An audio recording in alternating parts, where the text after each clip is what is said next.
Result and process. இந்த ரெண்டு விஷயத்தை பற்றி நம்ம லைஃப்பில் என்னென்ன எக்ஸ்பீரியன்ஸ் பண்ணிக்கிறோம் அப்படிங்கிறத பார்க்க போகிறோம்.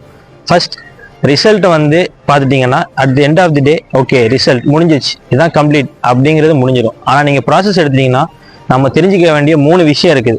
அதில் எக்ஸ்பீரியன்ஸ், எக்ஸ்ப்ளோரிங், நாலேஜ். இந்த 3 விஷயத்தை நீங்கள் க்ரோ த்ரூ பண்ணும்போது உங்கள் லைஃப்பில் என்னென்ன பண்ணீங்க, என்னென்ன அப்ஸ் அண்ட் டவுன் இருக்குது, என்னென்ன நாலேஜ் உங்களுக்கு கிடைச்சிச்சு, என்னென்ன எக்ஸ்ப்ளோர் பண்ணீங்க, எல்லாமே வந்து உங்களுக்கு அந்த ப்ராசஸ் இருக்கும். பட் ரிசல்ட் வந்து உங்களுக்கு கிடைக்கணும்னா அதுக்கு உங்ககிட்ட ப்ராசஸ் வைக்கணும். உங்களுடைய ப்ராசஸை நீங்கள் கரெக்டாக பண்ணீங்க, at end of the day result ஆட்டோமேட்டிக்காக வரும். உங்களுடைய லைஃப்பில் இந்த மாதிரி என்னென்ன ப்ராசஸ் இருந்திருக்குது, என்னென்ன ஃபேஸ் பண்ணிக்கிறீங்க, ஃபைனலாக என்ன ரிசல்ட் வந்தீங்கன்னு சொல்லுங்கள், நம்ம தெரிஞ்சுக்கணும்.